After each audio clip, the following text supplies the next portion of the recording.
ऐसा पहली बार हुआ है कि कमेंट कॉनर मैकग्रेगर ने नहीं बल्कि हबीब ने किया कॉनर मैकग्रेगर की वीडियो पे। Low to the body. You see Canelo, you see Joshua do it. They go low to the body and go high. You see that's a boom, boom. So I was doing this right, like you. The boxing way is a lot of people do this in boxing. They step forward, yeah. You never. You jumped in. Jumped in, and then you're here.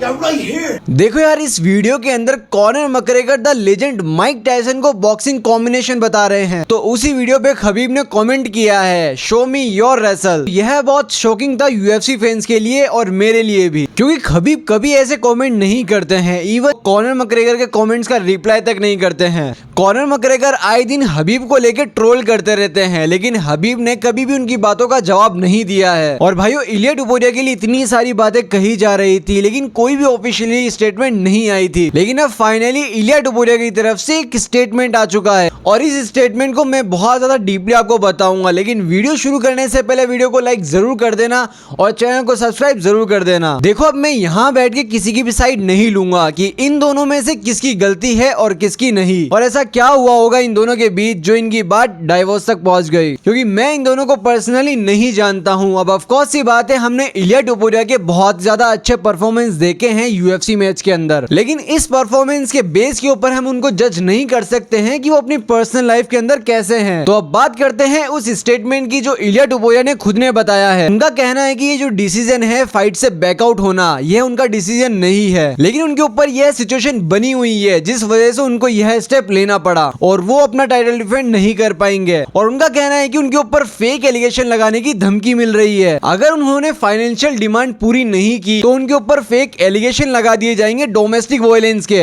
लेकिन उनका कहना है कि यह सभी false है, क्योंकि case के अंदर पर्सनल ओपिनियन मैटर नहीं करते, मैटर करते हैं तो एविडेंस, और उन्होंने सभी एविडेंस कलेक्ट करके रखे हुए हैं। उनके पास विटनेस एविडेंस है, वीडियो एविडेंस है और बहुत से एविडेंस है, और ये सभी एविडेंस वो जज के सामने रखेंगे और खुद को प्रूव करेंगे कि वो सही है और उनके ऊपर फेक एलिगेशन लगाए गए थे। अब मैं इन दोनों में से किसी को भी सही या फिर गलत नहीं कहूंगा, क्योंकि मैं नहीं जानता इन दोनों के बीच में हुआ क्या था। अब ये तो कोर्ट ही डिसाइड करेगा कि इन दोनों में से कौन सही है और कौन गलत। और यहाँ इलिया टुपुरिया के साथ में कोई भी नाइंसाफी नहीं होगी, क्योंकि वो स्पेन है, क्योंकि वहाँ एविडेंस को देख के इंसाफ होता है, इंडिया की तरह जेंडर को देख के नहीं। अब देखो यार, हम किस तरीके से बात कर रहे थे। इलिया टुपुरिया वर्सेस इस्लाम मखाचीव की अगर फाइट होगी तो इन दोनों में से कौन सा फाइटर जीतेगा। हम ये भी बात कर रहे थे कि इलिया टुपुरिया वर्सेस अरमान शाहरुखियन की फाइट होनी चाहिए थी, लेकिन अब देख के ऐसा लगता है कि अब हमारे अरमानों के ऊपर पानी फिर चुका है। और बहुत सी बातें यह भी बोली जा रही है कि इलिया टुपुरिया रिटायरमेंट ले सकते हैं यूएफसी से और कन्वर्ट हो सकते हैं बॉक्सिंग की तरफ। बॉक्सिंग की तरफ जाने का क्या रीजन है तो मैं आपको बताऊंगा। इसका सबसे बड़ा रीजन है मनी। हम सब जानते हैं कि बॉक्सिंग में जितना पैसा है उतना एमएमए के अंदर नहीं है। इलिया टुपुरिया बॉक्सिंग के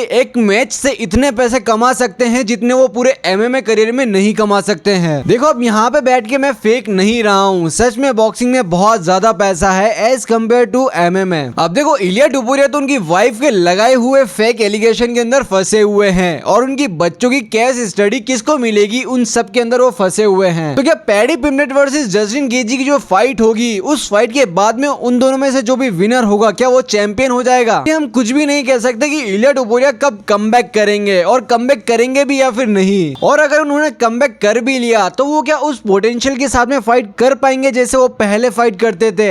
शार्प स्ट्राइकिंग, नॉकआउट पावर, इतना एंटरटेनमेंट जो हमारे को फाइट देते थे वो। आज उनके ऊपर केस चल रहा है, वो बहुत ज्यादा अफेक्ट होगा उनकी फाइट के ऊपर। देखो यार, कॉनर मैकग्रेगर और इलिया टुपुरिया की केमिस्ट्री काफी सिमिलर बताई जाती है। दोनों की एंट्री सेम है और दोनों ही फाइटर स्ट्राइकर है और दोनों ही डबल वेट चैंपियन है, दोनों की स्टाइल सेम है, लेकिन प्रेजेंट टाइम में बहुत डिफरेंट सिचुएशन आ चुकी है। एक तरफ कॉनर मैकग्रेगर की शादी हो गई और दूसरी तरफ इलिया टुपुरिया का डाइवोर्स। और कॉनर मैकग्रेगर की शादी हो गई, मतलब इतने सारे केसेस होने के बाद भी, मतलब हम सब जानते हैं कि उनका नाम कौन से केस में नहीं आता है, और फाइनली इन्होंने साल की रिलेशनशिप के बाद में शादी कर ही ली। और मुझे ऐसा लगता है कि कॉनर मैकग्रेगर बहुत ज्यादा लकी है जो उनको ऐसी वाइफ मिली। उनकी पार्टनर उनके साथ जब से थी जब वो कुछ भी नहीं थे, और प्लस वो इतने सारे केसेस में फंसे हुए हैं, उसके बाद भी उन्होंने शादी कर ली। वहीं एलेक्स वेरा ने एक स्टेटमेंट स्टेटमेंट देते हुए हम सबको बताया है कि वो व्हाइट हाउस में फाइट नहीं करने वाले हैं। मुझे यह समझ नहीं आ रहा है कि इलिया टोपुरिया की भी ऑलमोस्ट बहुत कम चांसेस है कि वो फाइट करेंगे UFC ऑक्टागोन के अंदर, और इस्लाम मखाचू भी फाइट नहीं करेंगे, और वहीं एलेक्स वोरा भी फाइट नहीं करने वाले हैं। और ये तीनों ही लेजेंड अगर फाइट नहीं करेंगे व्हाइट हाउस में, व्हाइट हाउस बहुत ज्यादा फीका पड़ने वाला है, क्योंकि तीनों के तीनों फाइटर ही डबल वेट चैंपियन है। और वहीं ट्रम्प का यह कहना है कि व्हाइट हाउस के अंदर